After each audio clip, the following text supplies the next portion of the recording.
I have done some research on your formative years, Yeah. and I've come across some facts that I did not know. So I'm really interested in diving in and unpacking how you became the I, th- person you are. I thought you knew everything about my life. No, not everything. I knew a lot. I knew some broad strokes, but I didn't know Okay. everything. Okay. So, but I like to start off my conversations talking about childhood. Yeah. And you were born in Kansas, but you guys moved around a bit to Memphis and then eventually to Montgomery, Alabama. Uh-huh. And you are the fifth of six children. So this is back in the generation where people were having lots and lots of kids. So talk to me a little bit about your home life as a young person. What do you remember? What were some of your favorite activities as a child? What were some of the ideologies that your parents would echo to you and your siblings? Um, I, my earliest memories center around a lot of home activities. We had a house full of children. We had a two-parent home. And even though I was born in 48, we lived in Kansas, as you said. We moved first to Montgomery for a while, and then we moved to Memphis, and then we came back to Montgomery because my father was an educator and he had jobs, in education at colleges. So we were close, a lot of kids, and most of our activities were home based or backyard. And the socialization uh, was not just in the home, but it was with close neighbors. I mean, the neighborhood, you knew the neighbors. The neighbor could punish you or discipline you just like your parent could punish you and discipline you. And you didn't want that because you get spanked by the neighbor for foolishness and mischievous conduct. And then when you got home, it was reported to your parents and you get another spanking. So, and you would hope that both parents were at home so you'd only get one spanking at home. Because sometimes if the conduct was egregious enough, you get spanked by the mama. My mom didn't work outside the home. She raised us. Then you get spanked by your dad when he got home too. So you literally, for the same offense, could get spanked by three different people, depending on how bad it was. Now, if you were throwing a rock and it went through somebody else's window, just throwing rocks at another kid, and that kid's mama saw you, you're gonna get the spanking. Then she's gonna call your mama, and you're gonna get another spanking when you get home. Then your mama or my mama was gonna tell my daddy when he gets off his job, working his behind off all day, he comes home and finds out that I was a fool at 4 or 5 years old, throwing rocks and stuff, and one broke a window. Well, first, you gotta pay for the window, right? When you don't have extra money, you got to pay for the window. And then you were disrespecting the family name. So we knew early on that we came from a family that valued its name. And you did not disrespect the family name.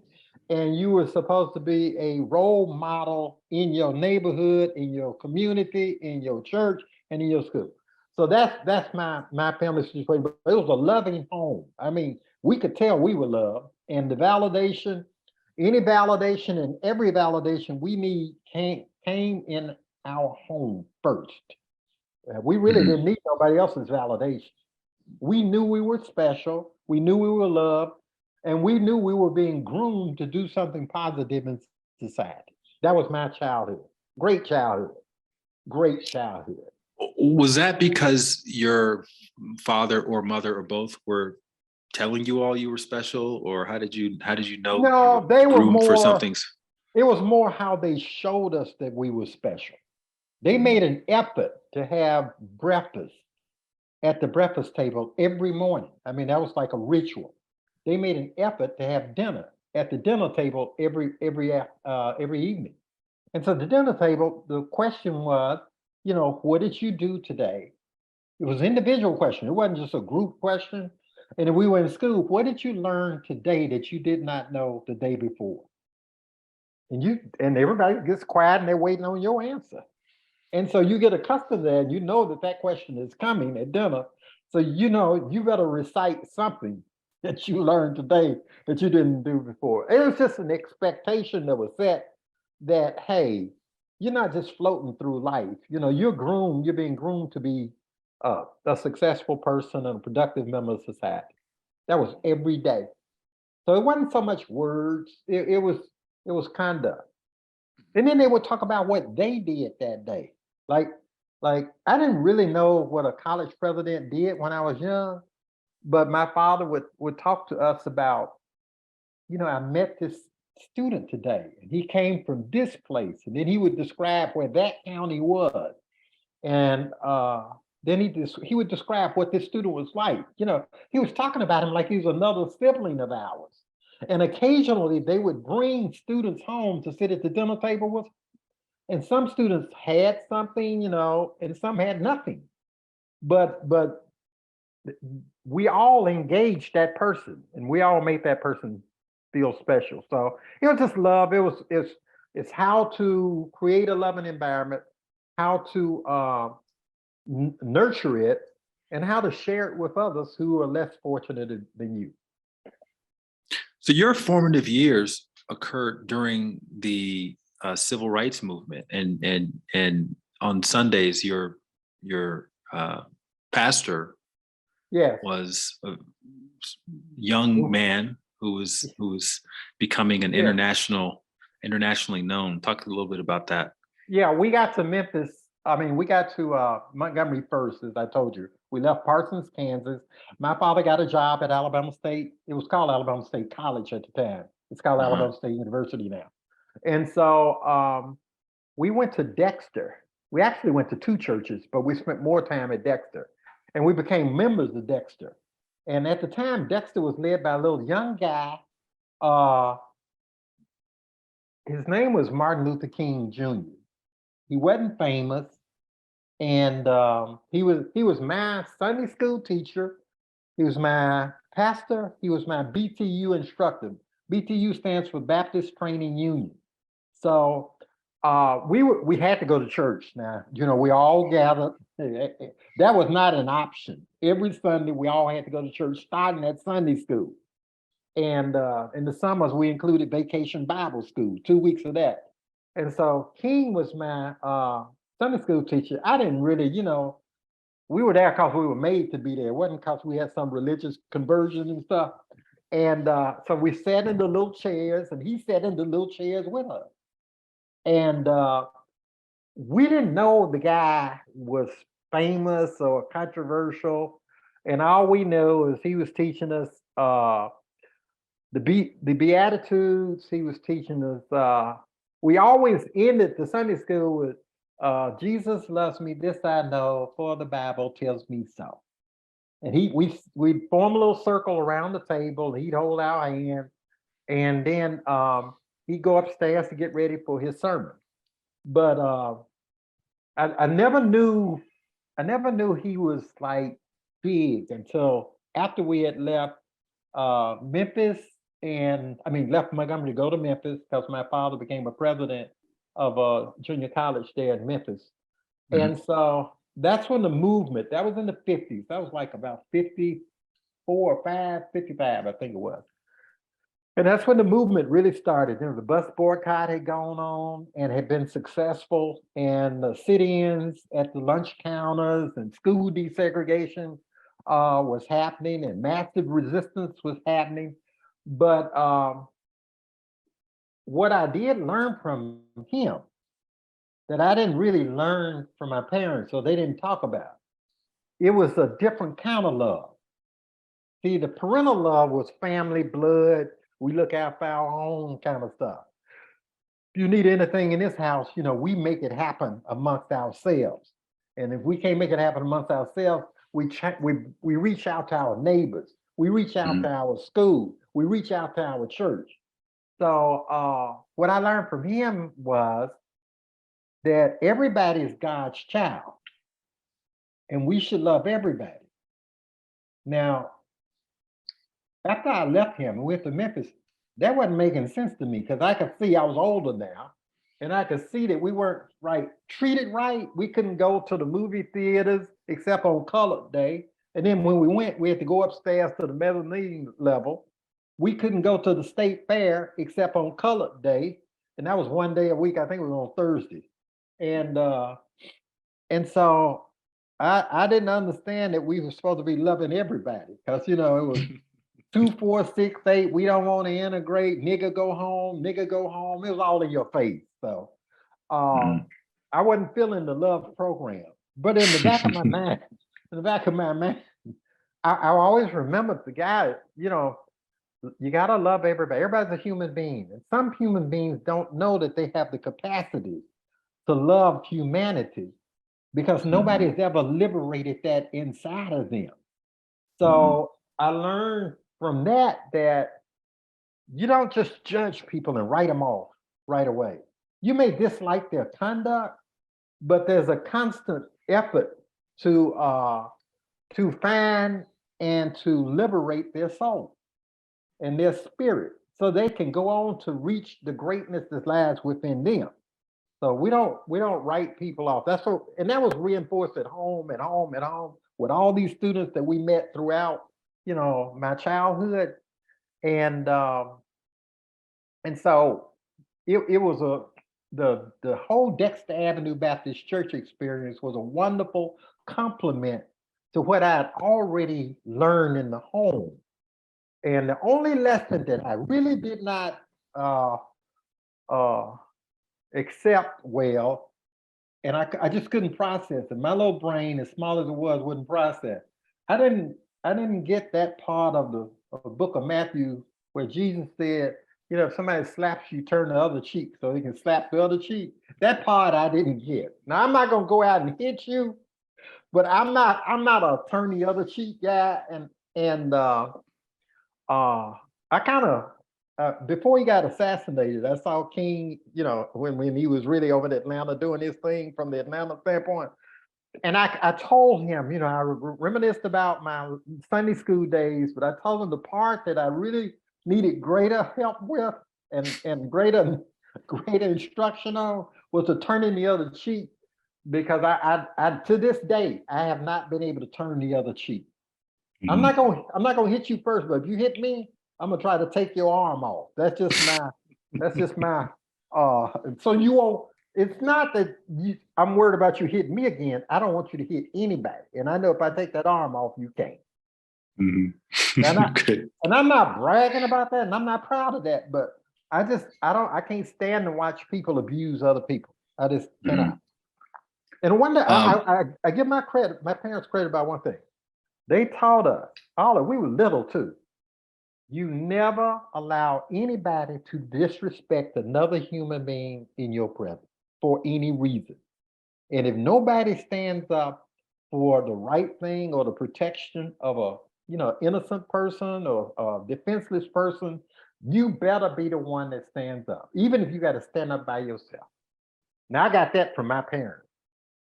There ain't no exception to that rule. You better be the one that stand up.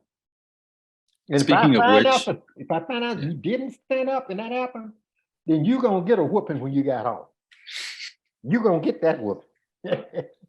So speaking of standing up, or rather sitting down in this case, Rosa Parks is one of your mother's best friends. Yeah, she would come by the house all the time. We didn't know she was famous either, because in that day the parents put you out in the yard. Y'all go outside, like me and Miss Park will be in the kitchen talking. And so, but you had to speak to Miss Park, and she would, stop you and how you doing, what's going on in school and all that kind of stuff. So everybody was connected. There was connectivity in the Black community when I was growing up at a level that doesn't exist today. But we didn't know she was famous. We just knew that Miss Park and Mama were good friends. They were good friends until Miss Park died. And then whenever Miss Parks was in Montgomery, even to the time she died, she stopped by the house. They sit in the same kind of like around the kitchen table talking and tell me about the kids, what's going on kind of stuff. So I was very fortunate to meet two of the icons and kind of like grow up in their presence, Martin Luther King Jr. and Rosa Parks. So it's so weird to watch people on TV or the film programs talking about them who never met them. And talking about what King would have done and what Miss Parks would have done, who never met him. And so it's a surreal feeling to know that they were a part of my childhood and adulthood until both of them died. You know, it's interesting, and you've been to Israel before. When you go to Israel and Jerusalem, and you tour around the city, you can see a lot of the places that are referenced in the Bible. And it Yeah, turns out it was a very small little community that they were basically just talking about their neighborhood. And I feel yeah, like the same thing is true in Montgomery, Alabama. Back in those yeah. days, a lot of the Fred Shuttlesworth and a lot of the people that Fred Gray, a lot of the people that whose names, if you're a student of history and of that period of history, Yeah. it's a small community, right? Like all of you guys It's pretty very much knew each other. small. It's very small. So, I went on to law school and all that stuff. So when I came out of law school, if you wanted to be in private practice, if you wanted to do civil rights in the Montgomery area, Montgomery, Tuskegee, what we call the middle part of the state, Fred Gray was the only place that you could go get a job. And that was Rosa Parks' lawyer, that was King's lawyer. Fred had so many landmark civil rights cases, I can't even count them all. And he did the Tuskegee syphilis study case. And he is the first guy to bring monetary value to the life of a Black person in Montgomery, in Alabama, with the Tuskegee syphilis study.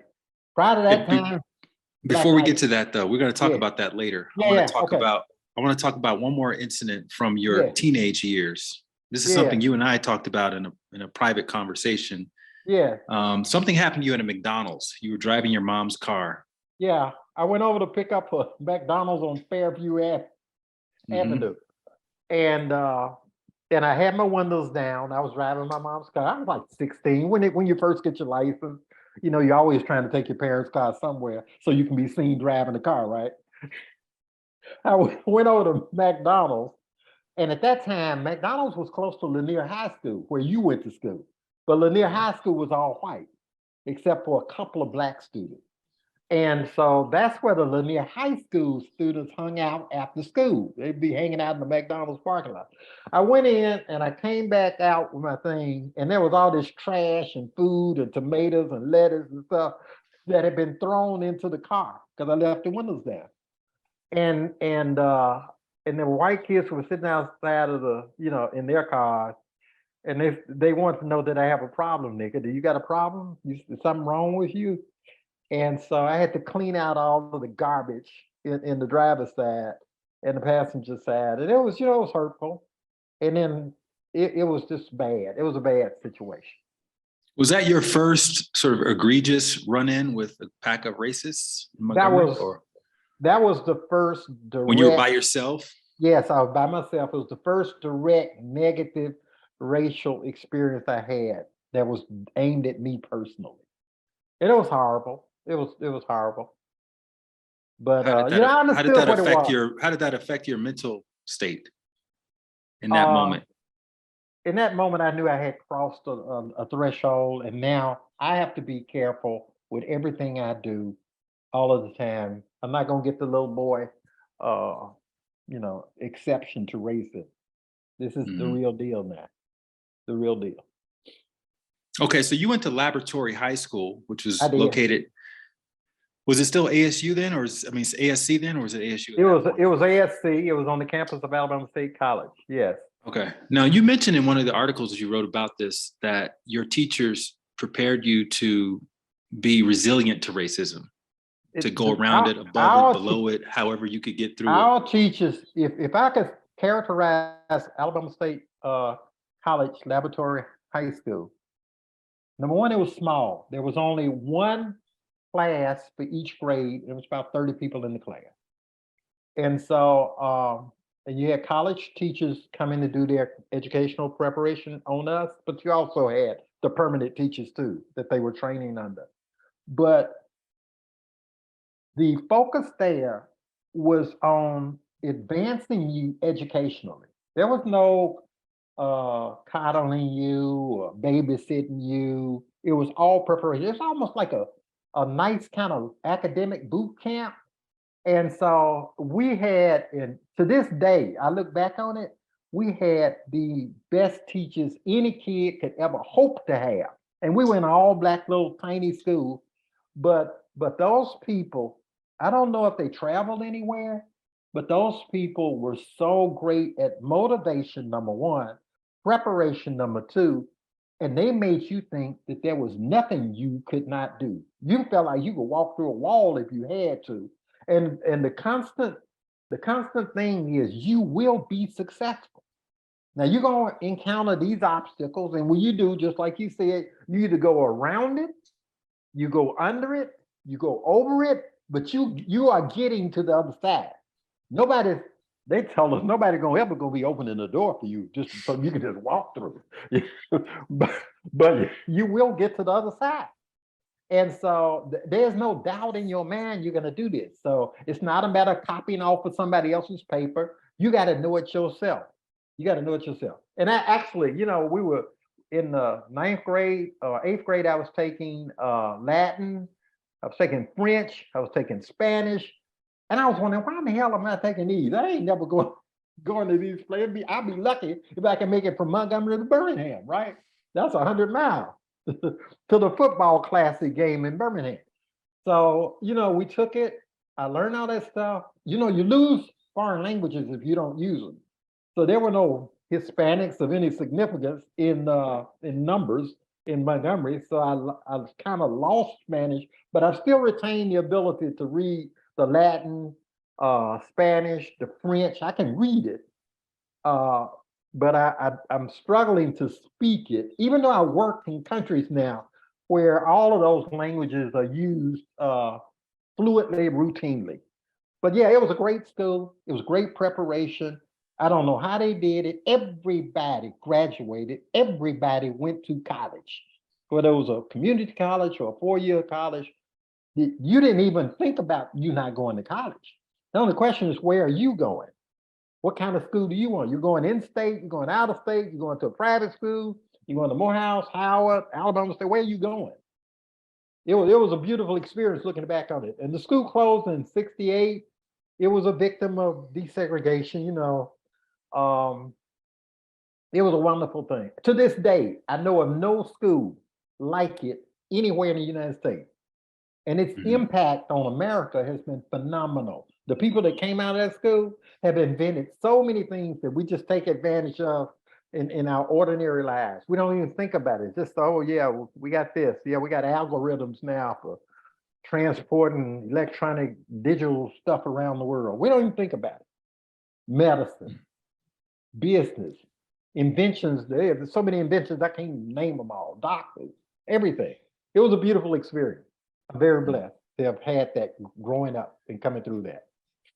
So your father was able to take ASC to accreditation in record time.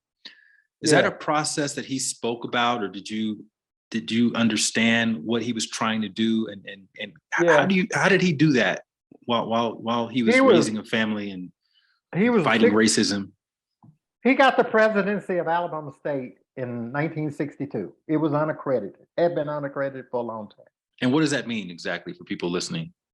It's a status of academic preparation that is recognized by professional education associations. It means that your diploma has value to it. If you don't have accreditation, all that means is you attended a college for 4 years or 6 years or whatever the time period there. And you may have a degree, but the degree is not deemed to be worth much. But if it's an accredited institution, because you don't have a black and white accredited institute, you just got an accredited accreditation association, and you either meet those standards or you don't. For example, in Alabama, the level 6 is the highest level of accreditation you can get. Well, there are only 4 schools at that in Alabama. That's University of Alabama, Auburn University, Alabama State University, Alabama A&M University. So out of the 32, only 4 are at level 6. So there is but one standard. All of them have PhD programs. All of them have the highest level of goal setting and standard setting. So that's why it's important. But anyway, Alabama State College was unaccredited in 1962. The good thing about it, my father had founded and accredited a little college. It was a junior college called Owen Junior College in Memphis. That's why we went to Memphis. The folks that had that college begged him to come up there take it over, be president, get it accredited. And after he got it accredited, he came back to Alabama State because his good friend and his mentor was at Alabama State, H. Council Trenum. Great guy, great guy. He did more. He probably is the greatest president that ever served at Alabama State University, H. Council Trenum. It's a miracle at what he was able to do with so few resources for so many people in the state of Alabama at the worst time you could be a college president. So we all respected him and we all admired him. But anyway, my old man came back to help him because he was aging, he was sick, and he was being, disrespected by the white political establishment that was cracking down on the civil rights movement. And so when my father got the presidency, my father succeeded him. There was an interim guy, but my father succeeded Dr. Trenum. And it does no good to have an education if it ain't coming from an accredited school. So he knew right away, it's a 4-year process. The quickest you can do this is 4 years. And so he told us, all of us in the house got to pull together and we got to make this happen. And we say, well, we're just students. How are we going to make it happen? He said, we can't have distractions.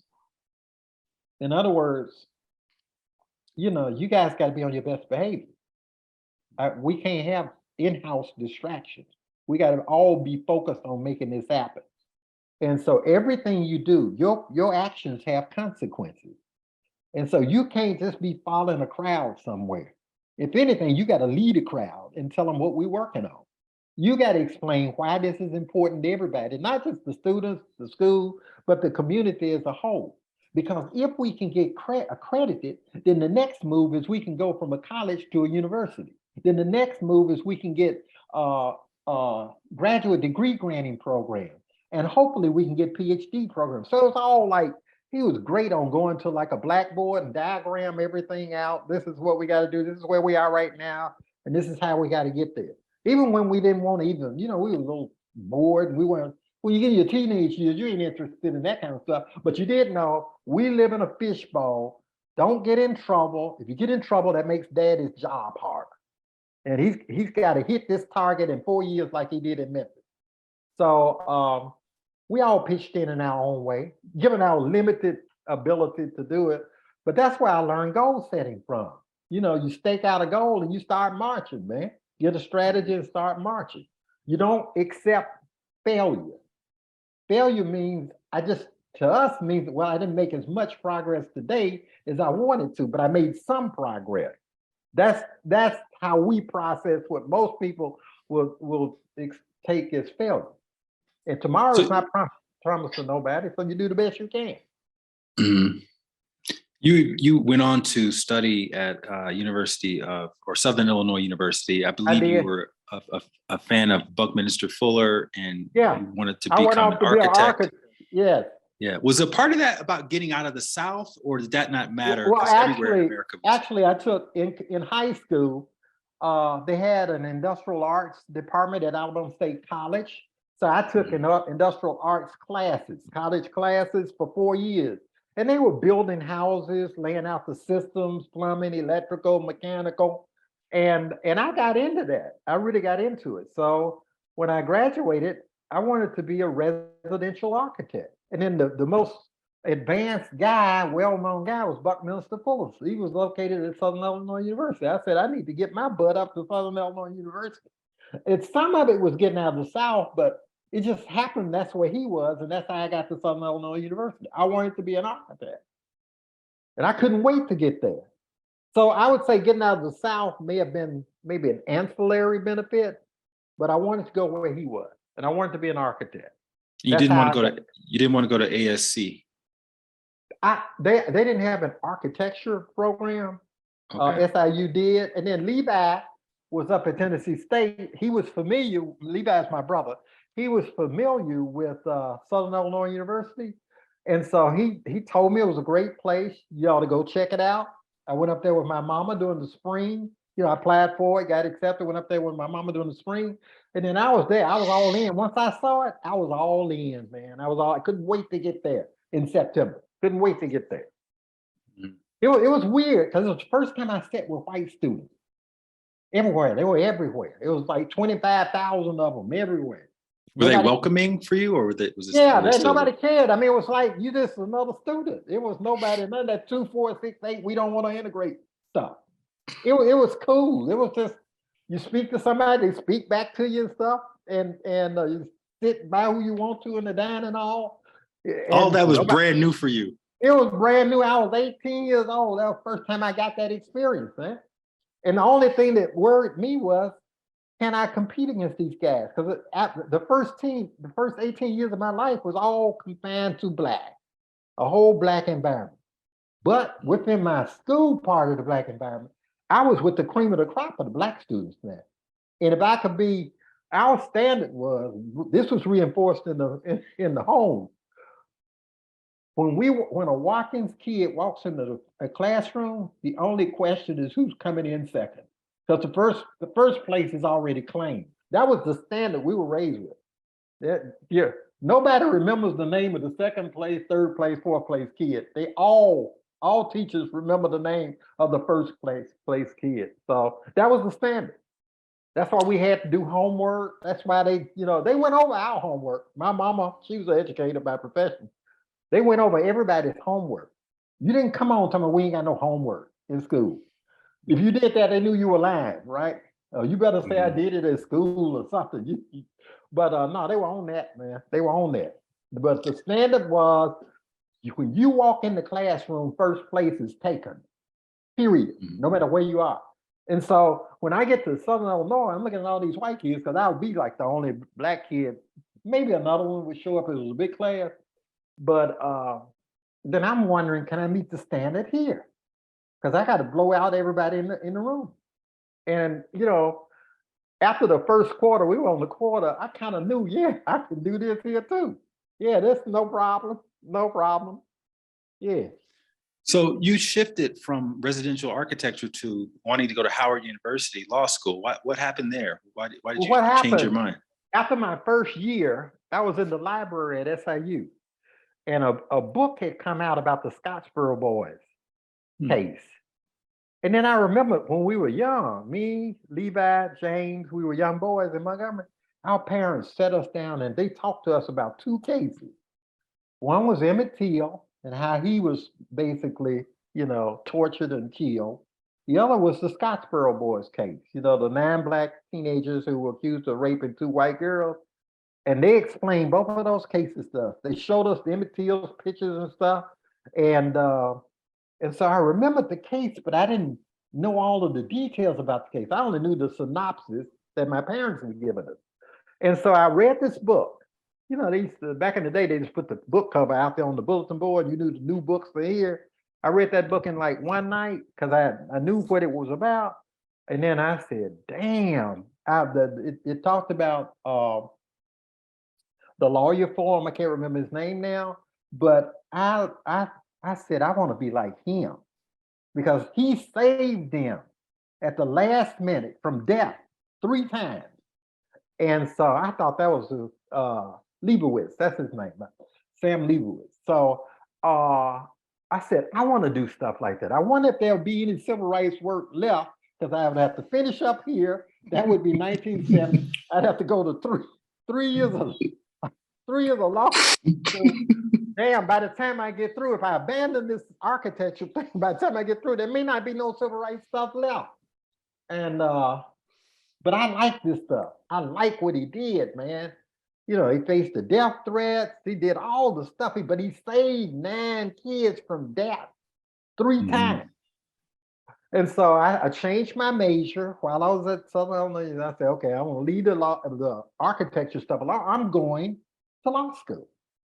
And who were you bouncing this off of? Were you call your dad and tell him? Or in 1967, I met your mama, DeAndre Johnson, right? We fell in love. We courted for a long time. Then we said, we went married in 1968. We just best buds, right? I bounced it off of her. I said, look, I don't think I want to be no architect no more. I think I want to be a lawyer. I read this book. I think this is some cool stuff. I think I can do this stuff. And she was supportive.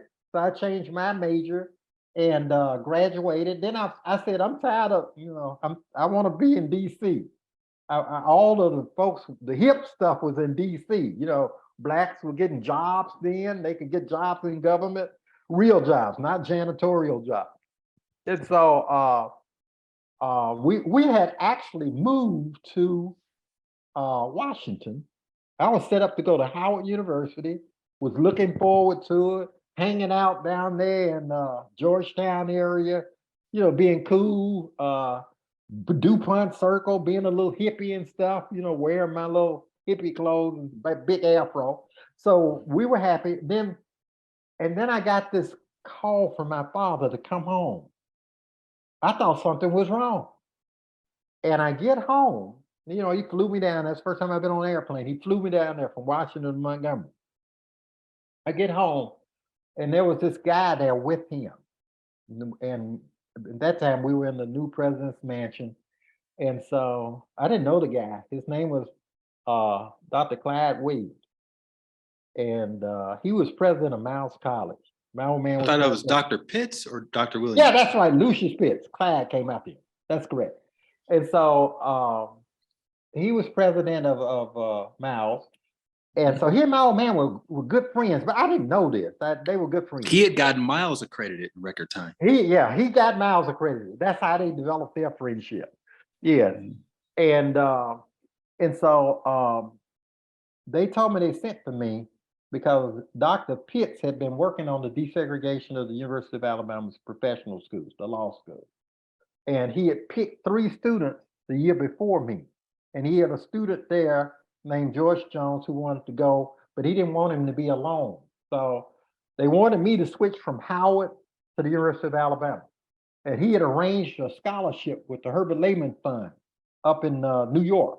And that's for students who were from Alabama who would come back to the state, desegregate the law school, and then work in civil rights in the state for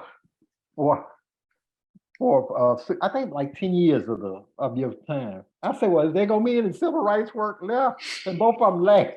Both of them laughed at how stupid I was. It was funny. It was funny. Both of them laughed at how stupid I was. But Dr. Pitt laid it out. He just laid it out, why it's important. And then he had handpicked these folks because you cannot fail to complete it. And you got to be mentally tough. And he knew how my father had raised us. And George Jones was the SGA president over there. That Ron Jackson was mentally tough. Michael Figures came from Stillman. He's the SGA president. All these guys were handpicked for this mission. It's almost like a Navy SEAL mission, right? And he said it's gonna be hell. They're gonna treat you like shit. And but I think you guys can do this.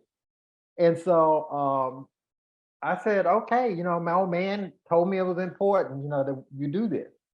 And my old man had never asked me to do nothing, professionally or educational wise, but I could tell that this is something they wanted done. So I left Howard, went back up there, and me and DeAndre packed up our stuff. And then we, I don't know how I got into Alabama. I had the grades and stuff.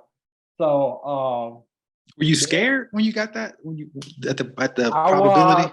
I get out of the car to go to it was Fair Hall. Fair Hall, the back of Fair Hall faces the entrance to Foster Auditorium. That's where George Wallace stood in the door to block Vivian Malone and James Hood. I mean, the only thing separating the two is a parking lot, where the students park their cars. And so I go in there and I'm all, I'm used to Southern Illinois, where you speak to everybody and white folks speak to you and all that kind of stuff. Ain't nobody speaking to me. So I see the black guys, they look like they had been in prison, the 3 black guys. And when you look at their pictures, and I just saw this a couple of months ago, you could see the sadness, the agony in each one of them's faces and eyes. They had survived their first year. Me and George was there. I didn't meet George right away because he came from Birmingham. I came, from Montgomery. And so they divided us up. George was in section 1 because 150 students came. I was in section 2 because my name is Watkins. So George Stone in section 1, Watkins in section 2. So I I I got money now. I got scholarship money, so I'm gonna go buy the books because you can look and see what books, go out on the bulletin board, see what classes you're assigned to and what the book. And so I go in there, I got all these brand new books because I got money and stuff. And then this guy taps me on the shoulder.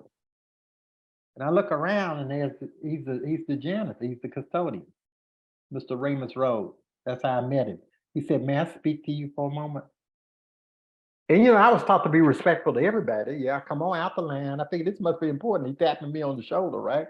I didn't know if I dropped some garbage or something back there. I didn't know what. And then that's when he talked to me candidly, son. Around here they study in groups, and he's looking around, make sure nobody's listening to our conversation. I don't think anybody is going to be studying with you. So if I was you, I'd put all those new books back and go out there to the bulletin board, find the same classes with the same instructions for the year before you, write down the names of the A students in each one of those classes, then come back in here, look for their used books because they will underline stuff and they'll write in the margins. And he said, get their books and that's your study group. And he was so right on that. I did exactly what he said. And so that was our coach for the whole 3 years out there. That was our mentor, our coach, our friend. That's the guy that kept us from going crazy, from just giving up. And what talk about him, who he was, why he was there. We didn't know that guy, Mr. Rhodes, had gone to Stillman College, had graduated. His mother was a custodian. They're out of Tuscaloosa. His mother was a custodian at the University of Alabama. He used to help out in the summers. That was his little thing. But when he graduated from Stillman, I think it was back in the 40s or 50s, I think, he couldn't get a job because they were not hiring teachers for the colored schools. So he had a family himself and he had to work. And so his mama got him on as a janitor. So he was the janitor when I got there in Farrah Hall. And he was the only Black adult, other than the students, the 5 of us in that building. So he was smart as hell. He made it his mission to make sure that we got through all of the rigors, all of the hatred, all of the everything. And looking back on it, he was a godsend, but he wasn't a godsend. I didn't realize this until later on, that Dr. Pitts had met with him. Dr. Pitts knew who he was, and Dr. Pitts got him to where he would be our private mentor within that building. But he had to do it discreetly. I mean, he had to teach me how to use the law library, how to shepherdize cases. The guy was brilliant. He was brilliant. And so his little office was in a mop closet, where you hang the mop and the buckets and stuff. He had a chair and a lamp and a little tiny desk. And so on the days you couldn't take it anymore, I mean, you got tired of people, nigga this, nigga that, oh, here comes the nigga, let's move, kind of stuff. Because nobody sat next to me for 3 years. You sit to a bench and 75 students in my section, 75 over there with George, nobody sat next to me for 3 years. So I had extra room for my books, I guess. And so, there was one day I really couldn't take it no more. I thought I had made a huge mistake. I left Howard University where I would have been a rock star. And I'm down here, you could just, you hear the word nigga so much, you're numb to it. You're just numb to it. And so nobody speaks to you unless you say something to them. And then it's only the smallest, level of conversation. But anyway, I went into his office one day. This is the best advice I ever got from him. And, I was just pouring my heart out, how hard it was. And I don't know if I can take this no more. I'd rather have that conversation with him than my own man, right? And so he didn't say anything. He just let me just pour on. I had to sit on the floor. Ain't no other chair. Sit in the chair and venting. Looking back on it, I was venting, right? and I was cursing, I was cursing, my fellow students.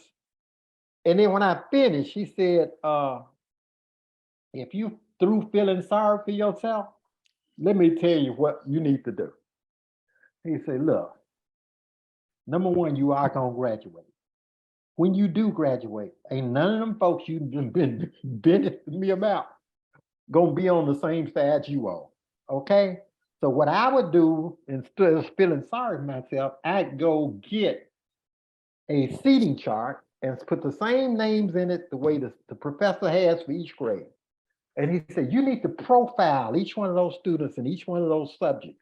So you'll know who's good at writing, who's good at speaking, who has mastered the content.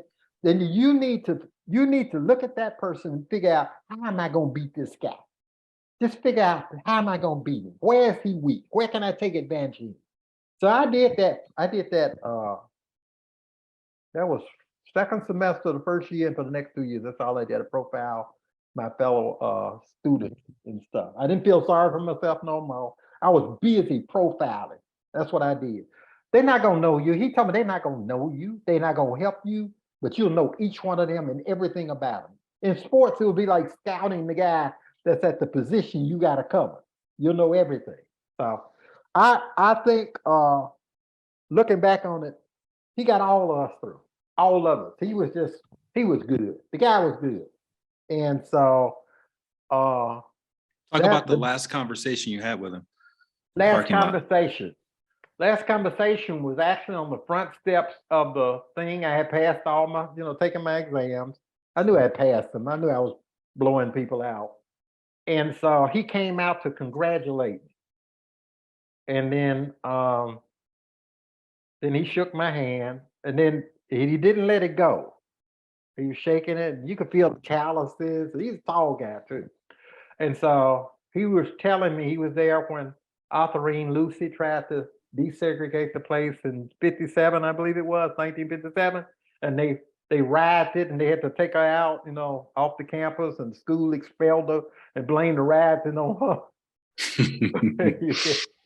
And so, and he was there when Wallace stood in the door in 1963. He watched it, from the back of Fair Hall and all of the stuff. And he said that he never thought that God would let him see the day when we would come and graduate. And then he said, I just have one thing I want to ask you. And then he still wouldn't let my hand go. He's still shaking it. And then he starts crying and he said, please do not forget about us. So I told him I wasn't going to forget about you. And I knew the us that he was talking about was all the janitors, the ditch diggers, the cafeteria workers, the laundry folks, the yard people, all of the what we would call invisible people that nobody gave a damn about on that thing. And so I knew who he was talking. He wasn't asking for anything for himself. And then I realized that, yeah, because he thought I was going to go take some fancy job, right? I say, no, I'm not going to forget about you. And I knew I was going to work for Fred Gray. I needed to make a little money at the University of Alabama for about a year, but I knew I was going for Fred Gray. And Fred Gray kind of knew it too, because he came to personally recruit me. He came with Barbara Jordan, who was a big time Black Congresswoman out of Texas. It's a big civil rights person. I knew I was going to join Fred Gray. I just need to pay off some student debt and all that kind of stuff. And so I went on and joined Fred Gray, and it was like the next godsend in my life, because when I was worried about would there be enough civil rights work left. My first case out the gate was the Scottsboro boys case. The guys who got arrested in 1931. There was one still living. I couldn't believe it, because I'd read about him in law school. One was still living. And that one, Clarence Norris, was trying to get a pardon from the state of Alabama. That was my first case. The next case I had was working with Fred Gray on the Tuskegee syphilis study. And that's where the United States government and state and local governments duped about 600 black men in Macon County into believing that they were being treated for syphilis, when in fact the penicillin was being withheld for them, and they tracked them to their deaths, those who died over a 40-year period. And it only stopped because of a news reporter broke the story, and then Fred Gray did a class action on behalf of those folks. So right out the gate, I got like cream of the crop to die for cases, right? And then my career just took off from that. It just took off from that. But yeah, that was plenty of civil rights work. Plenty of it was there. So at that time, Attorney Gray was very distinguished and seasoned as an attorney in the civil rights movement. What did you learn from him as a new, fresh off the boat attorney that ended up serving you well later in your career? I learned three major things, not just from Fred, but from his law partner, Solomon C., who did the bulk of the civil rights stuff in Montgomery, because I was based out of their Montgomery office. Fred was in Tuskegee. And Charles Langford, that was the third party. And there was one more lawyer. There was one more lawyer that was instrumental in my development. His name is J.L. Chestnut. He was based in Selma, Alabama, where Bloody Sunday occurred. So what they taught me, number one, first thing they taught me, you cannot represent Black people if you don't have courage. Because, we're the ones who are seeking economic power, political power, educational equity, and so, and employment, fair administration of justice. We're the outcasts trying to come into the halls of government. So if you don't have courage, you don't need to be in this line of business. That's number one. Number two, preparation is the key to everything.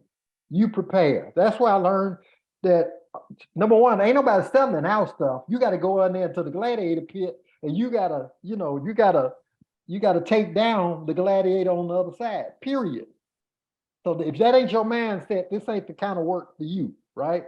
And so preparation is the key to taking down the other gladiator in the gladiator pit.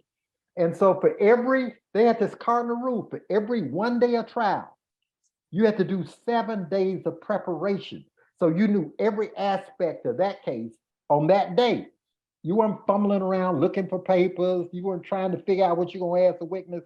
You were down to the third big thing I learned from them: flawless execution. Flawless execution. So courage, preparation, flawless execution equals victory. And we were using law for social and economic and political engineering. It was a tool. It wasn't just because we were bored and needed something to do. And I wasn't into, doing wills and trust and stuff, for individuals. I was interested in class action kind of relief. But that's what I learned from those guys. Those were remarkable men. They were incredible. They actually taught you. And I don't know if anybody's doing that today, but these guys groom you. Now, they didn't hold your hand. You went to the courtroom by yourself, but you were prepared. You were also openly called the nigger lawyer from Montgomery in those early days. Yeah, talk a little about that. And also, I want to hear about any rookie mistakes you made since you were in there by yourself that you learned from later. I did. Okay. The guys prepared us. We had to go by ourselves. I went to one over in Autauga County. It was a case I had in Autauga County. I'm sitting there with my client. And in those days, it wasn't like that many. I think I was number 9. I was the 9th black lawyer licensed by the state. So it wasn't like a lot of black lawyers. And I still had my big afro and stuff, so you could tell I was black. So I'm sitting there, and then the clerk calls out, "Judge, I think the nigger lawyer from Montgomery is here, and I think he wants to do his case." I look around because I can't believe somebody's calling me the nigger lawyer, right? And then, but I knew I didn't have a name. I was just, at least he called me the nigger lawyer. The other one was just bark my name. And for like the first 3 years, there were only 3 judges who would call me by name in the courtroom. One was Sam Pointer in Birmingham, federal judge in Birmingham. The other was Frank Johnson in Montgomery. And the third one was Virgil Pittman in Mobile. They would call me Mr. Watkins. Everybody else is, hey, you, or they bark out something, or I was a nigga lawyer from Montgomery. And so I came back. I was upset the first time that happened to me because I was blindsided by that, right? I thought that I would have some respect in an official court proceeding. And I come back and I tell Solomon, say, you're not gonna believe what Fred Posey just called me. He called me the nigga lawyer from Montgomery. Solomon, Solomon starts laughing. And he said, Donald, I'm sorry. I forgot to brief you. I forgot to brief you on that. He said, I hope it didn't upset you too much, but you did kill the witnesses off like we prepared you, didn't you? I said, I did. You did win, didn't you? I said, I did. What is that? What you worried about? The only thing that counts is the result. You don't care about them folks. You ain't trying to live with them or dine in their home and nothing like that. So they had a great attitude about all of it. But yes, that went on. And then finally, I was in Dothan, Alabama. And this judge, his name is Jerry White. And he called the name of my case. And then he said, Mr. Watkins, are you here? And he was the first state court judge that was professional with me. And that was like about 3 years after I got out of law school. I almost died. I couldn't believe it. That's why I never forget the names of these judges. And Virgil Pittman's son is a great lawyer in Birmingham. And when I met him, I told him, I want you to know how I know your family. And I said, I don't think you know how great a man your dad is, but this is how I met him. And this is why he's great, because he was giving respect to me when nobody else would, except for two people in the state.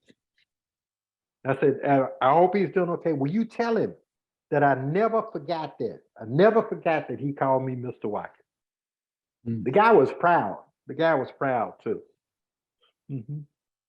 So talk about a day in the life as a civil rights attorney in Montgomery, Alabama in the 1970s. Are people lining up to give grievances about things, or how does it work? Yeah. And how do you make money? Is it profitable to be a it was not profitable. Attorney? It was not profitable. And there was never a shortage of work. And I got the cream of the crop of the cases, because all of my cases were what you call newsworthy. They were either on the national news or statewide news. So I was getting the cream of the crop. And then as I perfected my litigation skills, because all I did was litigate. I'm there to kill you. I'm not there to negotiate nothing with you. I'm there to go into the gladiator pit and kill you. That's what I'm there. And then I know I ain't got to deal with you no more. Maybe I get ready for the next one. But my clients would get relief. And that's what I love, the fact that I could give people who were suffering for years relief, real-time relief. All I got to do is take this guy out. And so, and those clients had courage too now. Because to be a civil rights litigant, I mean, the client, you had to have big balls, because you knew that you would be resented. But I had a great group of clients. I had men and women of honor, and there was no shortage of work. I didn't make a lot of money, but I made enough to raise a family. But eventually, I got into the types of cases that did have money. But I enjoyed my civil rights chapter. I had a great time. I mean, desegregated most of the public school systems, all of 32 of the public colleges, all of the junior colleges, everything. I mean, it was just everything. I could ride from Mobile all the way to Huntsville, and I would be passing through counties I had desegregated their school system. And I would remember who was the lead plaintiff there. I had to meet him, I had to meet him in somebody's home. We couldn't meet in public places. I couldn't stay in no hotel. I had to stay in somebody's home, just for safety reasons. But it was a great experience. I met a lot of great people, What inspired you to run for city council, and what did you learn from that experience that was new to you, that you did not know as an attorney? I thought that I could take my legal skill and that I could impact the quality of life in real time in the delivery of the 7 basic city services. So I said, let me go get on the city council. I ran and I got elected with an overwhelming vote, against 7 folks, including an incumbent. But I knew I could impact garbage services, streets, street paving and curbs and gutters, parks and recreation, library services, police services, fire services. I could do that in real time. All I gotta do is raise hell on the city council and articulate the needs of my district members. I had 18,000 people. I had 5 housing projects, and it was a good experience too. Between my legal career and my city council stuff, it was good. Let me give you the standard, just a concrete example of how you can impact stuff if you're not scared. When you got 5 housing projects in your district, that means people are living there on public assistance, right? They're getting, discounted rent, they're getting food stamps, etc. If the power goes off the first week in the month, we knew that the power company doesn't come into those areas until last. They go take care of white folks first. The rich white folks first, regular white folks next, upper class black people next, and then poor black people last. That's the hierarchy in which they go turn power back on. Well, the poor ones are the ones that buying food on food stamps. And so they can't wait 2 or 3 days. The food will be spoiled. And they can't get any more food. And they got little children and babies and all that stuff. So my number was listed. Unlike public officials today, my phone number was listed. There was no cell number. It was just listed. You call, either one of y'all will go answer, or DeAndre was going to answer, somebody going to answer, they're going to write down the name and number. I got calls whenever the power went out, right? And then at first, well, we're going to get to it. You call up there, we're going to get to it. Talk to somebody in customer, we're going to get to it. Then I decided, hell no. I'm going to call the president of the Public Service Commission. He lives in Montgomery. I got his number. I'm going to call him, and I'm going to wake him up at 2 in the morning. And I did that with Jim Folsom when he was president of the Public Service. I woke him up. I said, Jim, my people are calling me. And the power trucks are not over there with generators or nothing. They're out there in the white neighborhood. I need you to call the CEO of Alabama Power Company and tell him to get the trucks over there to the housing projects and get them there now. Why are you calling me at 2 in the morning? I said, my people calling me at 2 in the morning. If the trucks don't get over there, the food will be bad by the time the sun comes up. The food will be bad.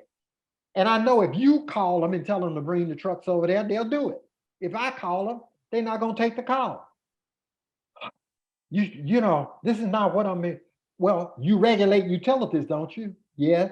And you regulate the power company, don't you? Yes. Well, this is a service and policy issue. You need to call it. And I'm going to call you every hour until you call it. And so he did it. They sent the truck. And from that day forward, I don't know about other folks in their areas. I know when my folks' power went out, they come there first. You come there first, so I'm going to be calling. I don't even know if people do that anymore. But I knew I could impact the quality of life. All you got to do is be persistent, have any kind of courage, and represent your folks without apology. I don't care. And then I knew that, we don't have a lot of experience with government, local government or any government, because we couldn't vote, right? So when I was on the council, a lot of people were not literate enough in municipal affairs to be able to say what they really were asking or seeking. All I needed you to do, and the other council members, some of them, the white ones, would be laughing at them and snickering at them when they didn't have the eloquency of diction that they thought folks should have. All I needed my constituents to do was to come forward. You don't have to be on no, agenda. You just come there. And I'm not going to let the meeting adjourn if there's somebody who has something they want to say to the council. I don't care if you signed up or ain't signed up. All you got to do is raise your hand. And if you can walk up there, and maybe you can't talk, maybe you use the word determinate to say for the word terminate, because you're not educated. But if I can understand the gist of what you're saying, then I'm going to take it over. You don't have to speak no more. And then I'm going to railroad it through. because I'm gonna make sure that you get the 7 basic city services. I'm not gonna apologize because you're paying taxes. So if you don't have indoor plumbing in your home and you're 6 blocks from the state capitol in Montgomery, I'm gonna make sure that we find the money to put indoor plumbing in your home. And if your street is not paved and you're inside the city limits, and you just got dirt roads and gravel, and the white folks got paving, you're gonna have the same paving they got. If your ditches don't have concrete lining and the white folks do, you're gonna have that. And you're not gonna put up these little portable trailers for school classrooms, not in my district. When the construction of the white schools is brand new, air conditioned, got carpet in it, no, we're gonna have exactly what they have. I'm gonna raise hell until we have it. I don't look for reasons to excuse why we don't have what everybody else has. But that's why I got there. I knew I could make that case all day long. What did you Back to- discover about police misconduct in Montgomery when you were part of the It was city out- council? It was out of control. It was out of control. It's what it is in many places in America today. It was out of control. But what I knew was I had a badge, I had a ID, official city ID, and under our city council statute, I could convene a committee of one and investigate anything I wanted that involved any city agency. And I did that every time there was a police shooting, and I wrote a report and I spread it across the minute. And that curbed police, shootings in Montgomery while the 4 years I was there. It went from a lot of shootings to none because everybody knew that's what I was going to do. I go down to the police department, flip my badge, and say I need to talk to this person, this person, this person. I'm investigating as a committee of one. I just declared I'm a committee of one. I'm investigating. Bring me the personnel files. Bring me everything. I need to see everything. Now I don't need to talk to the city attorney. And so, but I wrote reports. I don't think there's been a city council person in America who has written a report on police misconduct since I left the council in 1983. And by the way, the Republican mayor at the time came up to me at the last council meeting and told me this was the greatest day in the city's history, city of Montgomery's history, since the Yankee troops went home in 1870. My departure from the council. Why did you decide not to run again? Because the night I got elected, Richard Arrington got elected as the first Black mayor of Birmingham. Mhm. And I wanted to take my expertise to Birmingham to help him because he was catching pure hell. He was in like a shotgun marriage with the white community and particularly the business community. They didn't want him and he had to tolerate them. So it was a bad situation for him. I thought based on my legal skills, my political background, that I could be of service to him. And I wanted to work with him. I knew him. So He was connected with Pitts as well. He was connected with Pitts as well. He knew my dad. They were connected. So my dad actually got me the interview with him. And it turned out to be a 14-year run. A lot of stuff. And that took your profile to another level. It's almost a national whole level. Different level. That's correct. It did take it to a national level and kept it on a national level. Yes. So just give us a montage of your legal career then from that point on, because you've been in this for 40, almost 50 years. Yeah. Well, when I started, what was your win-loss record? in Birmingham, which is where I had the longest string, it was 154 straight victories. And I had resources. I had the city's resources. I could crush you with no effort, with their resources. And I had the talent pool with me, specialists. So it was a great run. The taxpayers went to the Alabama Supreme Court to try to get the city to cut me off. And so my whole work history there was reviewed by the Alabama Supreme Court, which ruled in my favor, by the way. They said the city never should have hired me. It was an unfair advantage on everybody else, all that stuff. But it was a great experience. I learned a lot. But what I also learned while I was doing cases is the value of being in business. I'm looking at these guys who are doing business with the city, the mall developers, companies that come in and get all these economic incentive packages. I'm looking at the guys at the top. These guys are no smarter than we are. They just have been exposed to a different area of economic development. And we can be doing these projects. We can be performing at this level. All we gotta do is learn the language of business and have the capital to go along with it. So by 1998, I was ready to go. I told Arrington that I couldn't do any more time. I had a great run with him, but I gotta go. I said, you can keep running and getting elected, but I gotta go. I gave him a year's prior notice. Don't send me no new cases. I gotta go. I was Let me ask you, you used to tell us, I have three brothers, so there's four of us. You used to tell us, don't be an attorney. Why would you say that? It sounds like because you were living you were because passionate about. I could see the system changing. I could see the kind of judges that were coming on the bench, and I could see these are, it was turning into political hacks. Judges were turning into political hacks.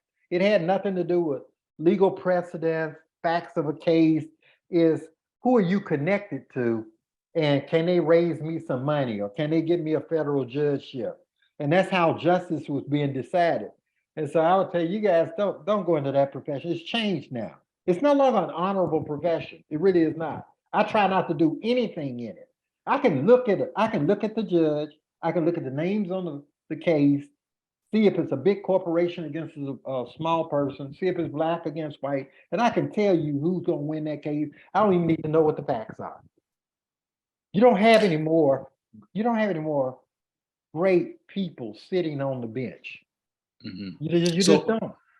So prior to that, then, and your hundreds of victories, right? Yeah. You had resources, but there are a lot of people with resources that still don't win cases. So, and you have this Netflix documentary, Trial by Media, where it shows you in the court, it shows you talking about the case and how you sort of engineered these victories. Yeah. What was your But unique advantage? don't forget the three things I told you from the beginning. The Fred Yeah, and preparation, Solomon. At first, you got to have courage. If you courage. don't have courage, you can't represent anybody. Second is preparation, right? Third is flawless execution. And if you're What not is doing it? those things, you're not going to win, even if you got resources. So what's an example of courage? Like, what are you talking about when you say courage? You're not afraid of the judge. You're going to go in there and make your record, period. You don't care if they scold you, browbeat you. You don't care. You're in the pit now. You got to be prepared to give up blood to get blood, don't you? And if you're not prepared to give up the blood, you don't need to come in the gladiator pit. You need to be up there in the stands where you can do Monday morning quarterbacking and stuff. If you ain't been So, down there in that pit, you won't make it. so a lot of attorneys won't say something because they I don't want would to get say scolded. 90% of all attorneys don't have the courage necessary to go into the gladiator pit. They would prefer to be a talking head on TV, right? Ain't nobody gonna beat you up on TV. You go in there where a judge is railroading your butt, right? What do? How do you get your points in? You got to know all that stuff, because that's all that's out there now. There ain't no fair administration of justice. It's who you know and who are you connected to. That's how cases are decided, right? As far as your courtroom presence, your charisma, and all of that, which you're also known for, where did you inherit that? Is that something that Chestnut? JL Chestnut, best I ever seen. When I wasn't trying cases, I used to go watch him try cases so I could pick up his technique. What were some of his techniques? All right, if you got bad facts, and the government witness is hurting you, with his testimony, just push your chair back, get up, and go over to a window and look down like it's a car wreck or something down there. Because everybody gonna follow you. Just act like you don't even pay attention to what the witness is saying. And then all the jurors gonna stop looking at the witness. They're gonna look at you, trying to figure out what's going on. It just jump up and down, throw a book on the floor, and act like you don't understand this. You tell them I don't understand this. I've been in the case 2 years. I still ain't figured out what they complaining about. He was a great thespian. Is that what you call actors now? Thespian? Yeah. He the best I've seen. Then he used to carry a little paper bag, like, for lunches and stuff. And nothing would be in it but an empty styrofoam cup. And he would pick it up, carry it everywhere. Everybody's filing the bag and stuff. What is this guy doing? He was great at taking your attention away from, harmful evidence and stuff. He was good. He was good. He's the best I've seen. He's the best. And he could break down complex things and make them very simple. with simple analogies. Mhm. And if the other side had lawyers from New York and they were dressed nice, he would talk about the way they were dressed. They come down here with their $5,000 money suits, like that's gonna impress y'all. Some guy who's wearing some Kmart clothes, right? Look at them. Look at them over there. I know they looking down on y'all. I don't know nothing about the facts of the case. All I know is that my client is dead. Then he jumped up and threw a book down on the floor, and then he beat on the table, and they did it. They did it. I don't care how many lawyers you bring out of New York. They did it. And the only question I got for you, ladies and gentlemen, y'all gonna let them get away with it? Are y'all gonna let them take advantage of us again? Are y'all gonna let them laugh on their way back to New York? Look at them. I don't think you will. Hey, I told my wife I was gonna be home for dinner at 5 o'clock. It's 3 o'clock now. Y'all need to go on back there and do what you gotta do. I'll be waiting on you. They don't teach that in law school. You can only pick that up. All the stuff works. All of it works. They don't teach that in law school. They don't teach. No, you have to go watch guys try cases. But I don't find the young guys coming out now. I don't find them. They're not interested in trying no cases. They come out. I want to cut a deal. I want to sell something. What deal you gonna get if you can't kick nobody's butt? What settlement do you get if you can't fight? They don't have fighting skills, man. And looking back on, talk about your biggest case, your biggest win. I don't know if I had the biggest ones, but I've had very The 85 counts. Objectively, people would call that the biggest win. Yeah. I really thought the Scottsboro boys case was the biggest case of my career. But yes, I had in 2003, Richard Scrushy, who at that time was the chief executive officer of Health South Rehabilitation Corporation. They had about 2,000 hospitals around the world, working on athletes and rehabbing accident victims and all that stuff. They made a whole hospital chain around it. Anyway, Health South was accused of a $2.7 billion accounting fraud. And about 18 people had pled guilty, all of the CFOs and chief financial officers and a bunch of executives. And then all of them were pointing the finger at Richard, saying this guy made us do this $2.7 billion fraud. Well, in 2003, $2.7 billion was a lot of, that was a big number. And so I represented Richard, and the government had charged him with 85 felony counts. So he was looking at 650 years in prison. So he turned out to be a great client because he followed all my advice. When you're looking at 650, nobody, we never entertained it. When you got 85 counts and 650 years, nobody's entertaining no deal or anything. You got to win, right? And you got to win in the gladiator pit. And so that was probably the hardest case I had, that required more strategy, more thought, because you got to go from 85 to nothing. And for those who don't know law, let me explain criminal stuff this way. A prosecutor only has to win on one count. You got to win on all 85 in Scrushy's case, all 85. So your task is 85 times harder than a prosecutor. He only needs one, and you convicted felony, you go to jail. And so, it took 2 years. I didn't work on anything else. And we had to chop it down because that's too much for in court. We chopped it down from 85 to 58, from 58 to 36, and from 36 to 0. So if that tree was so big, it had to be chopped down in three sections. And that's the way we did it. So it's the first time any individual case, I ain't talking about the cases with 127, but you got 6 or 12 defendants. In an individual case with 85 felony counts, it's the first time that a person's gone from 85 to 0. It had never happened before, Scrushy's case, and it hadn't happened since. So that's a record. And I am proud of that record because nobody thought it could be done. But it went back to the same thing that my mentors taught me. You got to have courage. You got to go in there because everybody hated Scrushy when he was going through his thing. The white community fled for him like he had the plague or something. And so it was, then you got to figure out, you're down here in Birmingham, And you could feel the hatred. You go out to a restaurant, everybody hates you because you represent this guy.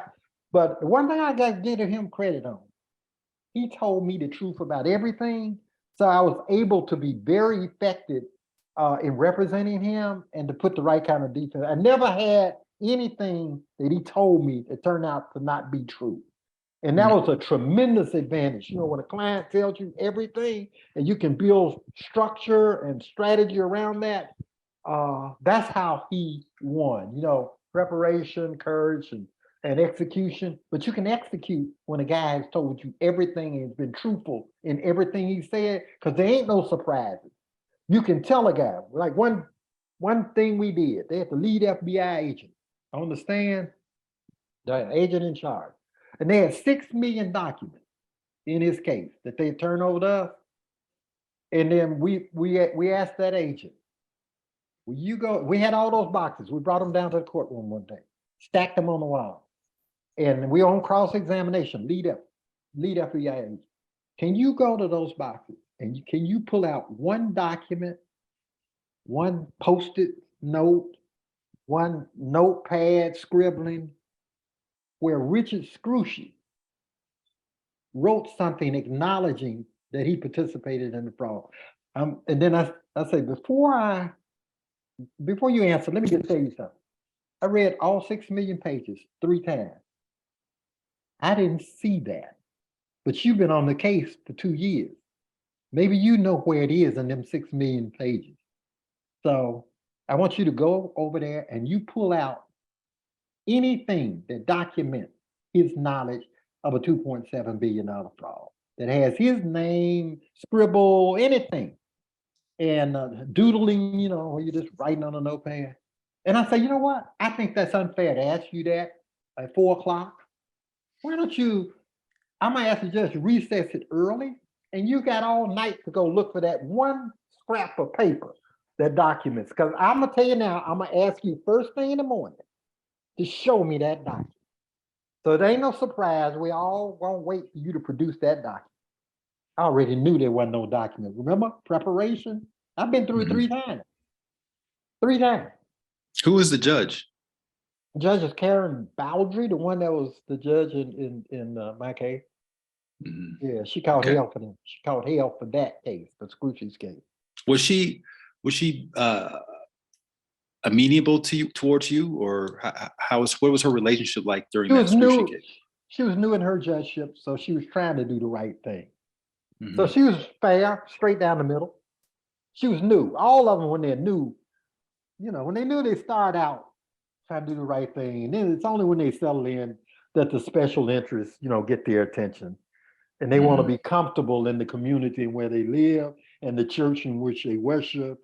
And they don't want nobody walking up to them, cussing them out. Why did you do this and that and other? Yeah, all new judges try to at least pretend like they decent, but she was decent in that case. But she was new. So you won that case. Chestnut would have been proud of your performance in that case. Yeah, I used everything. I learned from all wrapping yourself in the flag. And I did that too. That was another one of Chestnut's techniques. That you know, you got to make the flag mean something. So you start by telling how you came from a group of outsiders and you only came within the flag protection one case at a time. And it was 12 people who were strangers to each other, strangers to you, sat on a box just like you did, a jury box like you do. And they said, you know what? I think Miss Watkins' boy ought to be able to use any toilet that flushes. I think her boy ought to be able to eat at any restaurant that serves a hamburger, French fries, and Coke. And that I think he ought to be able to go to any public school that he can get into. I think he ought to be able to go to any college that he can go to. I think he ought to be able to work any job that he wants, so he can make his little money to sit at the lunch counter and eat his hamburger, French fries, and Coke. You know what? I think he ought to be able to go to law school up there in Tuscaloosa. It's always 12 ordinary people. It ain't a mass movement. There's 12 people who sit in the box, and for that moment in time, they rise to the occasion. Just 12. It only takes 12 in a box to make things happen. But I learned that from Chestnut Man. You only got to motivate 12 people to rise to their to their inner strength and inner beauty in that moment in time. They may never rise again. But to me, I always call it their Iwo Jima movement. You remember the soldiers hoisting the flag on that island and 5 or 6 of them raising the flag? I tell them that's your Iwo Jima moment. That's when you go down in history. That's when your name goes in the annals of American jurisprudence because you did something not for the client, you did something for your country. You're not wearing the soldier's uniform. I'm not asking you to dive on a grenade or take a bullet in the head or have your arm torn off. I'm just asking you to protect the flag. And then by the time you get through that speech, you're all wrapped and the flag is around you. And they do, it's an effective closing argument.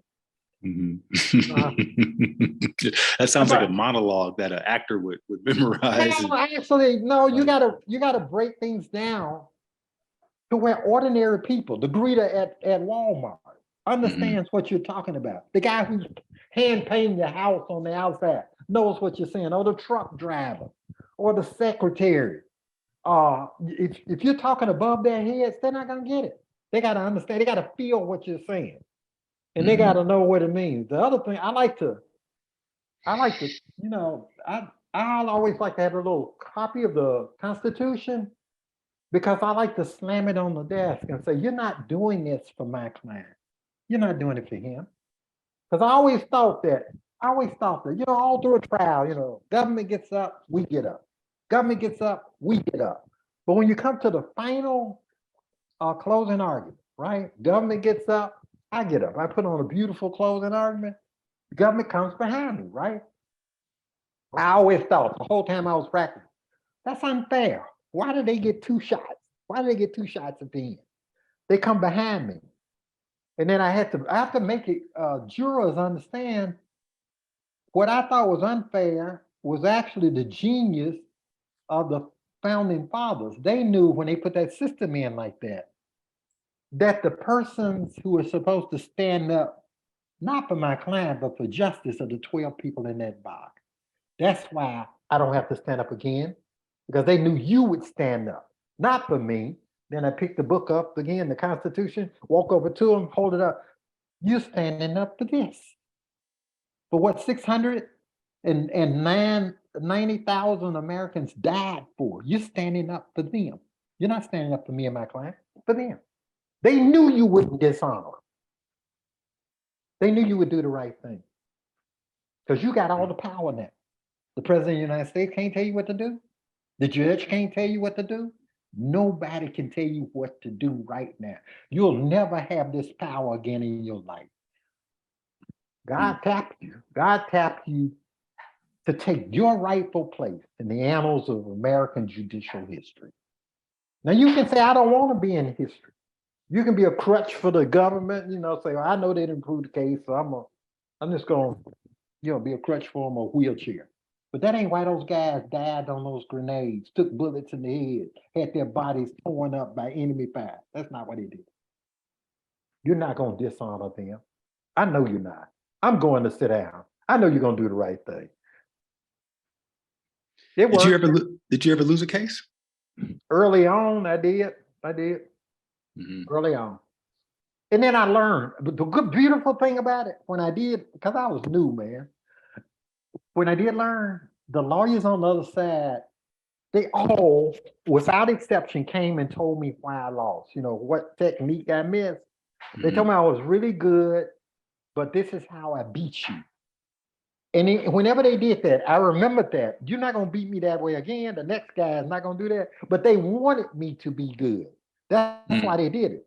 And they were, you know, we were fierce in the courtroom, but the moment the trial is over with, hey, can we go have a beer and stuff? I want to just go over what you did right and what you did, you know, what you missed out on. But after by the time I got to Birmingham, I wasn't losing. You couldn't beat me. No. You were Chicago Bulls in 1990. Well, no, there's just too much technique and resource and all that stuff. You'd have to cheat. You really would have to have a judge that's cheating. The judge has to cheat for you. You can't beat me on skill. And that's the same to this day. You can't beat me on skill, man. You can get a judge to cheat for you, keep evidence out, you know, charge the jury a certain way. The judges have a wonderful ability to cheat for a client, for a party. They do. It's inherent in the process. And a lot Okay, of so them do that. A lot of them do that now. so after the screw sheet trial, which you won, and it's all Yeah, documented on Netflix yeah, in a documentary called Trial by Media. yeah. What Episode, episode is it? episode 4, King Richard. Okay, Episode so 4. you can watch episode 4, King Richard, to see the whole behind the scenes and all the details of that case. You Yeah, graduated yourself from your legal career and you started to get more involved in economic empowerment in that's right. private industry. That's right. That's right. So I'd already what? started a bank. Mhm. I'd already started a bank. Did that in 2000. And then my good friend from college, Daryl Harms, was in the alternative energy business, waste, the garbage. So I worked with him, and then when he died, I took over the company. So Mhm. that's what I did. That's what I did. I still do that. In fact, I'm working with a group out of Brazil on a project in South Africa right now. Yeah. Mhm. But I started that. I took over in 2005. And so years down the line, you get indicted. You receive Yeah. some news from federal prosecutors saying Yeah. what? Well, the first set of federal prosecutors looked at it for 6 months in New Jersey, congratulated me on the success in business, and then wished me well. And then 2 years later, a group of prosecutors in Birmingham, Alabama, took the same allegation and announced that they were looking at me as a target of a criminal probe. So it's the same fact, the same allegation. The prosecutors in New Jersey who did not know me just looked at the information, the evidence, and said, there's nothing here. And then wished me well in my career and in life. And then the ones in Birmingham saw that as an opportunity to take me down. And one of those prosecutors was the son of somebody who was ahead of some area that you integrated in Dothan or something like that? Yeah, one of my first school desegregation cases was down in Dothan. So the lead prosecutor in my case, his dad, was against the public school desegregation in favor of private schools, and was basically a segregationist, and a well-known one in the area. So I knew I had a problem with him. And plus, he went to Lee and Washington University. He was an editor of the newspaper, and his editorial opinions were not favorable toward diversity for women or black. So I mean, these are his published opinions. So then I knew that this is not going to be good. And then the trial judge was the woman who had Scrooge's case, and I think she was on a redemption initiative, so she could be comfortable in the white community in Birmingham. Because she was Okay. totally different in my case than she was in Scrooge's case. Totally different. So talk a little bit about the strategy that a federal prosecutor would work in a situation like this in terms of getting witnesses. You can't contact, what is the grand jury? For people who don't know anything about the legal system, does the railroadings begin in a situation like yours? I'll tell you how you know when you start in the railroad. In New Jersey, they sent me a letter saying, hey, we're looking into this. And if you're interested in sending us, It was a fraud claim that they were looking yeah, into. it's the same right? claim, and it's the same identical allegations in both places. Mhm. And I said, well, I'd like to send you a memo that sets out all the facts and evidence. This is in New Jersey. And I did. It was a detailed thing, like about 60-something pages with a bunch of exhibits. And they took several months to go through it with law enforcement people like that. And then they said, okay, yeah, we understand it now. And so, yeah, you're good. You're good. So 2 years later, I get the same kind of letter. Hey, we're looking at you again, but it's coming out of Birmingham prosecutor on the same stuff. So I say, well, let me send you a memo. So I adapted the memo and updated the memo, because I believe in giving people information before they, make decisions. Then I said, I would like to come and talk to the grand jury. I don't have anything I need to hide. Let me talk to the grand jury. So I invited myself to the grand jury on 2 occasions in Birmingham. And so I could tell when I got in the grand jury room that they had pumped this grand jury. Nobody's in the grand jury room but them and who they want to bring in. So I knew that was gonna be a problem, because it's rare for a defendant to come. I said, well, you're not gonna talk about my good name and reputation. I'm not gonna be in here to explain it to you. And a And grand so, jury is a one-sided discussion. but I feel like if you're gonna bring my name up, you need to be able to ask me questions. Mhm. And so once I got in there, I looked and saw what it was, and I could tell, okay, this is not gonna be a good outcome, because these people already got their minds made up. And then I said, okay, I've given 2 pre-indictment memos, laid out everything I'm gonna be doing. I've been to the grand jury twice. And then when the indictment came, I said, okay, I have to be a witness. I don't believe in this Fifth Amendment stuff. I'm gonna be aware, I'll explain my conduct, I don't have anything to hide. All my stuff is like out there, it's reported. Everything I do is reported. Income reported, taxes paid, everything. And and so all of the agreements, the business agreements between me and every partner, that's all in writing. And these agreements that preceded my taking over, I took over when my partner died. Mhm. And so I didn't think it was gonna be a problem, that the agreements, define everybody's relationship, what I can do and what I cannot do. Then I noticed the government wanted to keep the agreements out. So it's just money changed hand, but no context. They didn't want no context for anything. Then I noticed they didn't have any documents, so they rehearsed the witnesses to have new recollections from 10 events that were 10 and 12 years old, right? Then I noticed the judge was keeping out all the everything. So I said, well, okay, I'm gonna get on the witness stand, because I already been in the grand jury. And so I did that too, but I could tell, okay, this is a bad experience. I'm being railroaded. I knew why. I knew why. It was payback, for winning Scrooge's case and just being successful in Birmingham. And so my goal at that point is, if you're in a bad situation, you make it go as quick as you can so they can't pile on you. So if you string it out a year or two, they'll go in, supersede the indictment, add more charges. That's a favorite prosecutorial technique. So let's go fast. I didn't waive any speedy trial rights. You got to come to trial in 90 days, which they did. And I didn't file any motions. And so my real battle was, I could tell they wanted to find me guilty. So let me keep the time down. So the government wanted me to serve 18 years in prison. I fought to get it down to, like, I really wanted home confinement. And I made that a whole separate fight, right? And so the judge gave me 5 years. I knew that 5 years was 3 years. Really, it was less than 3 years. And so I kind of viewed that as the government was mad. They were pissed. But I viewed that as a victory, right? Because I knew from my law school days, I can do 3 years of anything. You can put me anywhere, under any circumstances, I can do 3 years of anything. And so what I didn't realize is that when I went into the prison system, because I went into a prison camp.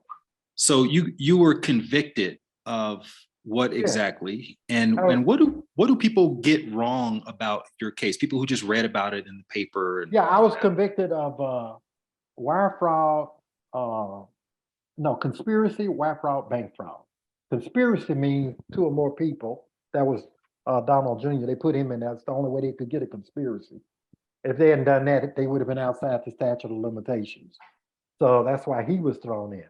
And so what they said is, I took investor money and used it for personal stuff. That's what the claim.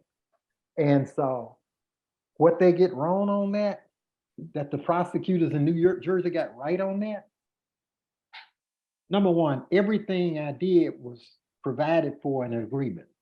Number two, when the Great Recession of 2008 occurred, that lasted from 2008 to 2011, and 125 of my competitors went out of business, I stayed in business because I borrowed money from relatives, DeAndre, my ex-wife at the time, my girlfriend at the time, to keep the business going so we would survive. And so when I was in a position to pay those loans back, they called that personal expenses. They didn't mention that the money was used to keep the businesses afloat. They kept that out. They didn't want any reference to business agreements or anything like that. Then what they left out was that for 12 years, even though the business agreement allowed for me to take a salary, and it was a nice, healthy salary because we grew the company globally, 47 markets around the world. For 12 years, I never took a dime in salary. And for 12 years, I reported every dollar I got on my income taxes. And for 12 years, there were never any double books, anything like that. Everything was there and available for everybody's inspection. So what they did was cherry pick facts, get rehearsed recollections of folks, and they spun a narrative to paint me out as a crook. Oh, he took these folks' money and he sent it to his ex-wife for alimony and all that stuff. They left out the part that I borrowed her alimony money to keep the business alive and intact for them to benefit on. And then they said, well, he had an airplane and he was using the money to pay the note on the airplane. I did have an airplane. The company didn't have the credit to get it. I had the credit. It was only used for the company business, and the only people who were on it were business people doing business for the company. But just the fact that a black guy had an airplane in Birmingham meant that he was doing something crooked. So it was just twisted. It's deliberately twisting evidence. And then they had on the bank charge, there was 2 bank charges. One of my business partners, who is the Mayor Arrington, actually, he joined me 2 years after he left the mayor's job. He had his percentage of my business was large enough where he had to make capital contributions. And so he had an obligation to put money in. And when he did, he didn't, he went and borrowed the money. And they said because he borrowed the money from my bank, well, that's bank fraud. Now, one count, I didn't know where he got money from because he didn't tell me. The other count, I told him just let him know what you're doing, which is, make disclosure because it was a larger amount. But he got the money, used it for his capital contribution, which is permitted. And everybody who made a capital contribution, the other 2 people all borrowed money and used loan money for that. The thing about it is that he got it on his own merit. I didn't have nothing to do with the loan process. And the bank made a lot of money off his loans and he paid the loans off. And so I got charged with bank fraud. So those are the 3 charges: conspiracy, wire fraud, and bank fraud. And they had to twist and cherry pick to make it fit. And the prosecutors in New York did not do twisting, cherry picking. They looked at the whole picture and say, this guy, he's complied with all federal laws. So I knew that when people don't care about you giving them the information before the indictment, they don't care about you coming to answer questions to the grand jury, and they try to keep out the relevant information, then they're not on a quest for the truth. Like they kept out, even though they brought one of the members of the Rosenblum family there, they kept out evidence that of my whole St. Louis Rams football team acquisition transaction where I was qualified by Goldman Sachs to be a bidder for the Rams in 2008 and 2009. They kept out all of the finances. It was all to depict me as some failed, broken guy, and so that's how you know when you've been railroaded. Nobody cares about the truth. It's what can we keep from coming in that the jury can't see? So in the spirit of those guys that beat you earlier in your career, looking back now, what could you have done differently? What did you do that you wish you hadn't done? Nothing. I mean, look, if your business agreement don't mean anything, I don't know why people are signing. If somebody can just ignore your business agreement, then there's no context for what you all are doing with each other. Mm-hmm. And nobody complained about my business conduct the entire time because everybody knew what the agreements provided for. And it wasn't like I was doing a general solicitation of the public. I only had 30 partners in all of my business. Every one of them was a personal friend. Mm. But over time, some of these friends' personal situations changed and they were vulnerable to pressure from federal agents. Mm-hmm. So it was the vulnerable people. It was like 6 or 7 people out of 30. The other 30, they didn't turn on me at all. Mm-hmm. And I'm not mad at anybody that turned. I don't know the pressures on other people. I don't know what their pressures are. But, they can't be in my friendship circle anymore. I got new friends now. Okay, so you entered the federal prison system Yeah, on April 28th, yeah, 2019, and you yeah. described that part of your life as your finest hour as a lawyer. It was. I wasn't expecting it, but I went to the prison camp at Talladega. That's about what, 40 miles from Birmingham, maybe 50. Half the people there were out of Birmingham. It was about 80% black. Half of them were out of Birmingham and half were out of Atlanta. I was living in Atlanta and I was working in Birmingham. So I knew a lot of the guys when I got there. I just knew them. They all knew me. They were all waiting on me. And so they made my stay there very comfortable. And I didn't think about it, but I had a skill set that could benefit every inmate in every prison I ever, went to, every camp, every place I ever went to. And so I said, since I'm here, I rested for a couple of weeks because I hadn't had a vacation in so long. I just rested. If you like that video, you're going to love the next one. Click this thumbnail right here, and I'll see you over there.